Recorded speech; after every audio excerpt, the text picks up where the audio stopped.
Okay, so this is the second part of limit laws, and so now we are asked to, I just chose a few of the problems off your sheet. I'm not doing all of them because I think you're going to see how to do them, but I wanted to illustrate how to do these. Evaluate the limit if it exists. So this time we don't have a graph to look at, we just have an algebraic function to look at. So we are going to apply the direct substitution every time we can. So right here, let's do this. This is a rational function, which means that we can use direct substitution. This is a rational function, which means we can use direct substitution. These, we will try to use direct substitution to see what happens. So basically, you should always try direct substitution and see what happens. Okay, so right here, let's see what happens. Let's substitute in 4. And so we say 4 goes in for x. So if we're trying this out, this is going to be 4 squared plus 3 times 4 over 4 squared, which is 16, minus 4 minus 12. Okay, 4 times 4 is 16, plus 12 is 16, plus 12 is, what is that, 28? Okay, 28 over 16 minus 16 is 0. Oh, the limit as x goes to 4 is 28 over 0.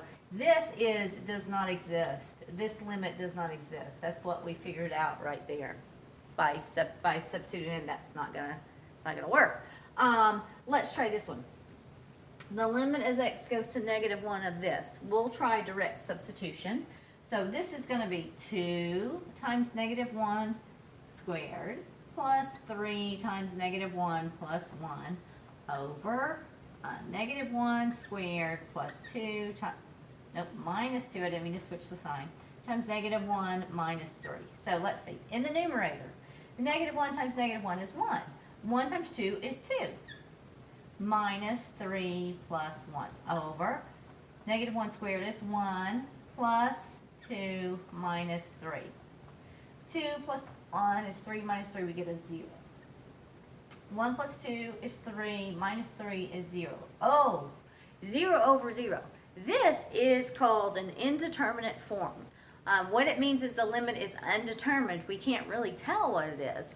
What it means to me and you is we have to work harder to figure out what the limit is. So this is not the same as a number that we know, 28 divided by 0. 0 divided by 0 means who knows? Is it 1? Is it 7? Is it 4? Is it infinity? We don't know yet. We have to work harder. So this indeterminate form means work harder. What kind of work? Well, look here. Let's see. What could we do here? Well, I think you guys have probably seen rational functions, and this is a rational function that contained a hole in it. And so that's where you could factor out something. So you can try to factor. Let's try to factor this and try to factor this and see what happens. So if we factor the numerator, the limit as x goes to -1 of the numerator divided by the denominator. Let's try to factor, everybody. Let's see. The numerator will factor into 2x times x plus 1 plus 1. Let me just check. 2x squared, 1x plus 2x is 3x, 1. That's fine. Down here, what will this factor into? X minus 3 plus 1. This is x squared. Minus 3 plus 1 is minus 2x. Minus 3. That's fine. So we have a common cancellation. X minus 1 can go into x minus 1. We are allowed, because it's a limit, to continue to work with this, because even with the open circle, we've seen here, let's just imagine an open circle. The limit of this function as it approaches this x value right here, this a, the limit as x goes to a, is going to be this y value, even though there's a hole in it, because the limit's not the same as being defined at a point. So this is fine. This is equivalent to the limit as x goes to -1 of 2x plus 1 over x minus 3. Now try direct substitution again and see if you get something besides an indeterminate form. So let's go again. 2 times -1 plus 1 over -1 minus 3. -2 plus 1 is a -1. -1 plus -3 is -4. This is a positive 1/4. That is what the limit as x goes to -1 is for number 16. All right, So sometimes you can get out the limit when you get the indeterminate form by factoring. Let's look at this case, 22. This is something else that we could come across. If they say find the limit as u goes to 2 of this, I'm going to erase this other stuff for more room. What would we get if we just try direct substitution? Try it and see what happens. If you get out a good number, then you're set. That is the limit that you're staring at. So for instance, I'm just going to make one up just to show you. It doesn't have to be anything spectacular that has to happen. The limit as x goes to 7 of x squared minus 1 over 2x. Let's just try direct substitution. Put 7 in here. This is going to be 7 times 7, 49, minus 1 is 48. Down here, 2 times 7 is 14. This is the limit. I can simplify this. That'll be 24 over 7. This is the limit. If you plug it in, you get a solid number, you're set, okay? If you get division by 0, does not exist. If you get 0 over 0, work harder. So let's just see what happens here. Let's plug in 2. 4 times 2 is 8, okay? 8 plus 1 is 9. So if we use direct substitution, we just substitute in that 2 right there, we would get the square root of 4 times 2 plus 1 minus 3 over 2 minus 2. All right. This would be the square root of 8 plus 1, or 9, minus 3 over 2 minus 2 is 0. The square root of 9 is 3. 3 minus 3, we get 0 over 0. Indeterminate form, we have to work harder. Okay, what we learned so far was we could factor sometimes and get a common cancellation to help us out. Can we do that here? Maybe you can, but I have no clue how to factor with this square root, so I'm going to try something else. Here is something I can try. You learned about conjugates. Conjugates are the conjugate of a plus b is simply a minus b. Where do we use these? We use these with imaginary numbers. If we had like 3 minus 7i, its conjugate would be 3 plus 7i. Keep the first number, change the sign of the second. You've seen these before. We also use them with radicals. What if we had 2 minus the square root of 7? The conjugate, or let's see, I keep using minus 7. Let's do plus the square root of 13. There, that's very different. Or negative 2 plus the square root of 13. The conjugate of this would be negative 2 minus the square root of 13. This is a conjugate. Keep the same thing, change the sign of the second. Even if the square root was in the front, square root of 11 minus 3, its conjugate would be square root of 11 plus 3. Conjugates. Why are those helpful? Because when you multiply them together, the middle term sums to 0. So let's just look at this guy. He's got a radical in him. We got an indeterminate form. Let's try conjugates. And when I say conjugates, what you do is you multiply by a well-chosen 1. That's the only thing you're ever allowed to multiply by because it's the identity. So you say, what's the conjugate of the numerator? It is the square root of 4u plus 1 plus 3 over the square root of 4u plus 1 plus 3. You multiply by the conjugate divided by the conjugate, which is the number 1, because that's what's legal mathematically. So let's see what happens. Let's do this multiplication here. All right, this is equal to still the limit as u goes to 2. Let's multiply. Square root of 4 plus u times the square root of 4 plus u. The square root of something times the square root of something is just the something. They cancel each other out. So we are left with 4u plus 1. We'd say minus 3 times the square root of 4 plus u plus 3 times the square root of 4 plus u. Those add up to be 0. Negative 3 times positive 3 is a minus 9. All over, nothing cancels here. We just multiply it together. U minus 2 times the square root of 4u plus 1 plus 3. All right, in the numerator, we can combine like terms. We have a 1 minus 9.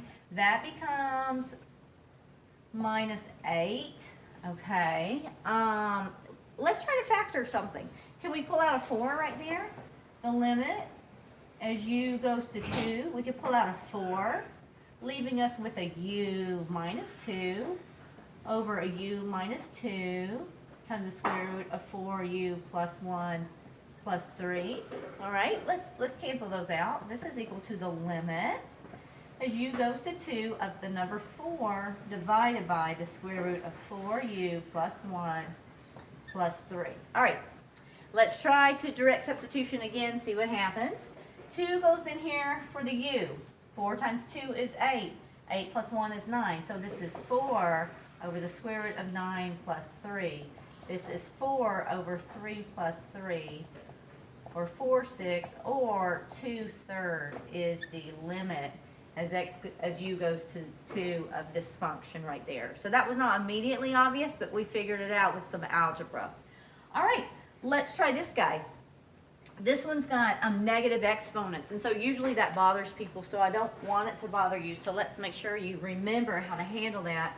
Number 24, I'm going to immediately rewrite it to a form that I'm a little more comfortable with. So I'm going to cross the fraction bar. Right now you don't see a fraction, but here's the truth. Anything hanging out in space, let's just put some stuff hanging out in space. There's some stuff. It's always over 1. You don't see that? It's always over 1 though. So if I have a negative exponent and I need to give it a place to go, cross the fraction bar. This is equal to 1 over 2 to the positive 1. When you cross the fraction bar, the sign of the exponent changes from what it was to the opposite sign. So negative goes positive. If I cross the fraction bar here, 3, which is currently to the 1, becomes 3 to the negative 1. You can move these things up and down all day long, and all that's going to happen is their exponents are going to change sign, positive, negative. So right here, first thing I'm going to do is rewrite this into a form I'm more comfortable with. 3 plus h, quantity raised to the negative 1, is the same thing. Don't forget your limit, as h goes to 0, as 1 over 3 plus h. I just rewrote that part of that right there. Minus 3 to the negative 1 is 1 over 3 over h. Okay, that looks a little better to me because at least I don't have negative exponents. But what doesn't look so great to me is that this is a complex fraction, and so that looks kind of yucko. But let's just do the substitution and see what happens. If you put 0 in for h right here, it's 3 plus 0. So that's really 1/3. Minus 1/3. You put 0 in for h over 0. We get another 0 over 0, another indeterminate form. So here is another scenario you might come across. I want you to know how to handle this one. If you come across this is not, maybe you know how to factor that, but I certainly don't. I would not try factoring. Conjugates are not really something I would try in this scenario. What I would try is what you've done before, and that's just simplifying the complex fraction. This is obviously a complex fraction. There are 2 ways to do this. One is to find a common denominator, combine the numerator into one fraction till you have one fraction over one fraction. Then you can do keep, change, flip. I don't lean towards that all the time. If I have one that's already being subtracted, I just try to find the lowest common denominator and multiply the numerator and denominator by the lowest common. So that's the method I'm going to use. What is the lowest common denominator of all the denominators? It's going to be 3 times this denominator, 3 plus h. I'm going to multiply the numerator by that, and also I'm going to multiply the denominator by that. This is, again, our well-chosen 1. You're allowed to put anything over 1 if you want to. So when I come up against a fraction, I like to write it over 1. So what's going to happen here is this will be distributed to each term. So I'll just write it down again. All right. This is equal to the limit as h goes to 0 of 3 times 3 plus h over 1 times 1 over 3 plus h. What's going to happen is these guys are going to cancel. I'm left with 3 times 1, which is 3 over 1, just a 3. Here's my minus sign. 1 over 3 times this over 1. These will cancel. I'm left with 1 times this, minus 3 plus h, all over h times 3 plus h. Distribute that negative.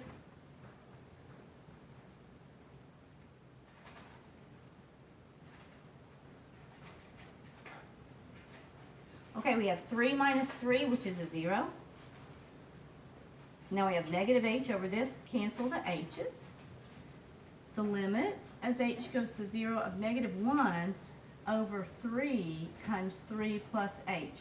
Now let's try direct substitution. Put 0 in for h, which is 0. This is going to be a -1 over 3 times 3, which is 9. -1/9 is going to be the limit of that particular function. The last thing I want to remind you of, I'm going to let you try this last problem. I'm not going to do the whole thing, but I want to remind you, it has a funny symbol on here. I want to make sure you know what this means. This, right here, this funny bracket symbol with the extra bars, means the greatest integer function. This stands for the greatest integer function. So maybe you heard about this in pre-calculus, or maybe you haven't, but I'm about to explain it. The greatest integer function. So before we look at this, I want you to, it's important that you know what an integer is when you're looking at a function that's called the greatest integer function. So what is an integer? Let's see. An integer is basically the hash marks on a number line. So it's the positive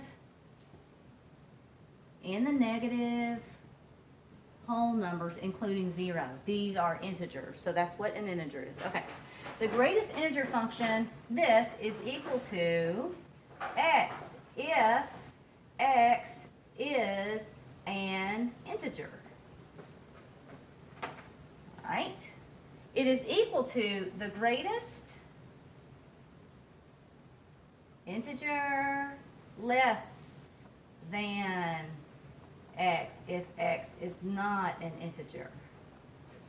So for instance, let's just evaluate this. What if we're looking at 3? What if we're looking at -1? What if we're looking at 3.7? What if we're looking at -0.2 or -1.4? How would we evaluate the greatest integer function here? All right, well, x is 3. Is 3 an integer? Yes, so it's just equal to 3. All right, well, x is -1. Is -1 an integer? Yes, so it's just equal to -1. X is 3.7. Is 3.7 an integer? No. So you fall back to the greatest integer less than 3.7. The biggest one I'm going to come to less than 3.7 is going to be 3. The negatives can be just a little bit tricky, but right here, is -0.2 an integer? No. Where is -0.2? About right here. So you got to fall back to the greatest integer less than that. We're going to fall back to -1. -1.4. -1.4 is here. It's not an integer. We fall back to the greatest integer less than that, which is going to be -2. This is what the graph of the greatest integer function looks like. This is 1, 2, 3. It goes on forever, so I'm just going to do part of it. 1, 2, 3. 1, 2, 3. Okay. So if x is an integer, it equals that value. So right here, at 0, it's 0. At 1, it's 1. At 2, it's 2. At 3, it's 3. That is established. At -1, it's -1. At -2, it's -2. At -3, it's -3. So right there. But if it is, let's just say 0.5, if x is 0.5, it falls back to the greatest integer less than that. So if it's at 0.5, it's down here at 0, all the way till we get to 1, and then it jumps up. It stays here all the way till it gets to 2, and it jumps up. All the way till it gets to 3, and it jumps up, and so on. This is an example of what they call a step function. I think you can probably see why. They look like little stair steps. Okay, I'm not doing this in the right order. So right there. So this is what it looks like. There are a couple of problems left on the sheet for you to answer. The limit as x goes to -2 from the right. What does that equal to? The limit as x goes to -2.4 of the greatest integer function. Use this graph and what I explained what it is to answer those problems. Alrighty.